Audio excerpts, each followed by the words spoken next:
Hey folks, how's it going? This is hellosugaree here. I'm here to go ahead and cast another game this evening. This is a ZvT matchup here. Now my normal co-caster Slim is actually playing now, so he's not going to be casting. And all of our casting pretty much we do live, so we're not casting replays. So he's spawning down in the bottom right here, our green Zerg player. This is Slim, or his name on Battle.net is SlimBoneBTNH. And spawning in the top left, a new player that I have not casted yet. This is MsStarFoxxie, our orange Terran player. So I don't really know what to expect. I know I've seen Slim's play. He's pretty good. These are both high-level platinum players, so we should expect a pretty exciting matchup. I think ZvT is probably one of my favorite matchups, both to watch and cast and also to play. As a Zerg player, I love playing against Terran, although I do struggle in times with the Terran mech. So far, it's too early to really tell anything. Now, this is on Ohana here. This is actually one of my favorite maps. I think it's a really beautiful map. I love the look of everything. You got, of course, the two Zelnaga towers here. You can really see any army push that comes out. You have this really nice third here that's fairly easy to defend. Definitely, as a Zerg player, you want to really, as any player, you want to start breaking down those rocks. Although that does allow another path into your natural, you definitely want to be able to defend that third. And of course, you have the option to take the fourth over here or over here. You know, it depends. Players do different things. So starting out, we have a standard opening, barracks first. I would not be surprised to see this go into a. Oh no, actually opening with 2 racks. Going to trap this drone inside, but he will actually get the scout off and see the 2 racks coming up.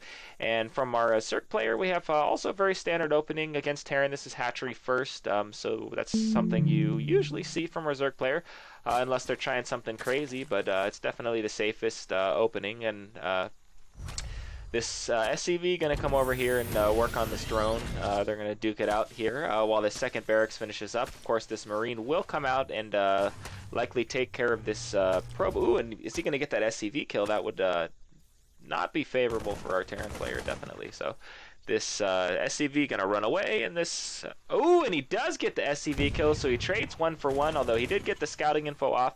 And that orbital is going up. Now we have the 2 racks. We'll look to see if our Terran player looks to put on some early pressure, because usually if they're not looking to put on any kind of early pressure, they'll often go for a 1 racks expand. Although versus Zerg, you can definitely get punished for doing something like that. So pretty standard here. Spawning pool does go down. Slim is also going to throw up a gas as well, so he'll probably look to get his Zergling speed soon. Overlord's going out to get a good scout off, or at least get in position to get some scouting information. I expect our Terran player Slim to, or excuse me, our Zerg player Slim to sack an Overlord, usually around the 6 to 7 minute mark, just kind of get another good scout off and see what's up, usually because you cannot get in with that Terran wall. And a few Marines coming out here. I expect that, yep, the command center does go down, so going into a 2 racks expand, just being a little bit safer here, and it doesn't set you too much further behind, and then that way you definitely don't get punished for throwing down that early hatchery, or excuse me, that early command center in case the Zerg player tries to do anything crazy. So this Overlord just going to come out here. We'll see if these Marines are going to push out, or if they're just going to go around looking for Overlords. They're just going to kind of zigzag across from the tower to tower, and just get a good scout out and see what's going on. Maybe poke in here. Maybe try to put a little pressure. He does have this the 2 barracks, so. And 1 more Marine coming out of the barracks. This command center about 3/4 done. We do have the Terran opening up into both gases here. 1 gas is already finished. The other one's working. We're almost at the 6 minute mark here. This Overlord's chilling out right outside the natural, and his other Overlord's out inside the main, and pretty soon we'll probably see him send that in to get the scout. This Marine here, or this SCV, I guess, is just going to take the tower, and he's going to poke in with these Marines, see what's going on. There is a spine up in Zergling, so I don't think our Terran player is going to be able to do too much. He is going to scout out and see if that early third is taken. Maybe is he going to see this Overlord? Looks like he is not going to see that, so not going to pick off that Overlord. And you see a lot of Terran players do know, as you notice, Slim is parking his Overlords for scouting information and just to look for any incoming drops and things like that. But you can't really spread your overlords as well versus Terran, because those early Marines can just kind of patrol around and take out overlords. But our Terran player is going to go ahead and take the Xel'Naga tower, sending another SCV over here to scout. So really good scouting here by our Terran player, although he may want to get a scan off in the base here soon and see what's going on. 2 Evo chambers going up. I really like that positioning. He's going to block off the ramp here, although, with Terran player, that way Hellions can't just kind of run by into the main. But they can still get into the natural down here, but this queen can sort of block off. So in any case, it doesn't look like there's anything crazy going on. We have a reactor and tech labs going on. I don't know if our Zerg player is going to look to switch this factory over to the reactor when this completes. The stim pack is on the way, and we have another barracks going down here, so we're on 3 racks. Tech lab actually going up on the factory, so he's probably going to go into some tank production, and another barracks going down here, so we'll have a total of 4 barracks and pumping out quite a few Marines here off of 2 bases. So we'll see Slim starting his creep spread here. He has not yet broken down the rocks. He is going to go ahead and take his 3rd. And I think that's fairly safe at this point. Has he put down the Baneling nest? I don't know. He's going to probably send in that Overlord. If he has not, I missed that. So I'm assuming he has scouted out. And if he scouts this bio-heavy army, I expect the Baneling nest to come down pretty soon. He is now on all 4 gases, so his +1 melee, +1 ground is coming up, and yep, the Baneling nest does go down. So both players content to just take the Xel'Naga tower closest to them and basically macro up a bit, although Terran putting together quite a few Marines and a siege tank here, so let's take a look at the siege tech. Siege tech is almost done, so maybe when this siege tech finishes, I don't know if he's just going to use these defensively or if he's going to look to push out, maybe try to pressure this 3rd.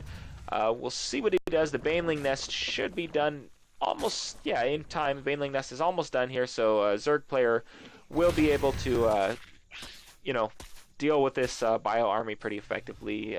Do we have a starport yet? I expect to see a starport coming down fairly soon for the medevacs, but we'll see if that comes up. The stim pack is almost done. I assume we'll see some combat shields right away. Still no engineering bays, though, so Slim is going to be ahead here, our Zerg player, in the upgrades. His +1/+1 almost finishing. He's going to send these lings out. Will he see this? Yes, he did see that scout with that other ling, so he will see this army pushing out. Let's see. Instead of going back to try to defend, he looks like he's going to poke into the natural here. He might be able to clean up these Marines and maybe get in and get a few SCV kills. The wall, there is no wall off, although there's a fairly big Terran army moving out here onto the creep. He will spot this on the creep, so let's see how he reacts here. Let's take a look at the production. Production tab, so he's not producing any fighting units right now, and there's a huge Terran army with the stim pack in the main and siege tanks. And the siege tech is complete. He takes out the Evo chamber, although the +1 has already finished. He's not sieging up these tanks yet, though. And Slim does have Banelings in production and 14 Zerglings, but this is a large push coming out from our Terran player. And tanks are sieged up.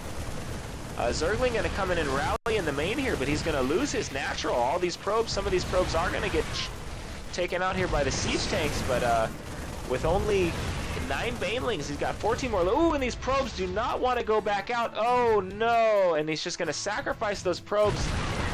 He may as well have waited, save those to take a few of the siege tank shots while he sends his army out, although Terran may look to unsiege, and these Banelings are going to come in and most likely decimate this Terran army, and he does come in, and he will be able to clean this up.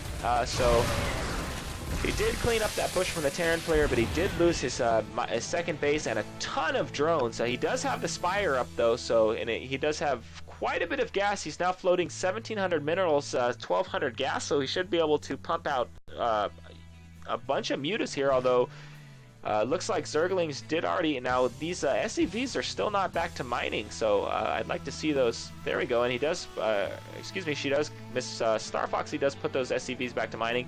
Now, she does have a third up now, so our Zerg player now re-establishing his second base here, but that's going to put him significantly behind. He's got, not complete saturation here on his natural. His main is already basically saturated, and let's see. He does have 12 mutas out on the way. There are quite a few Marines with stim on the field, although we still do not have medevac production.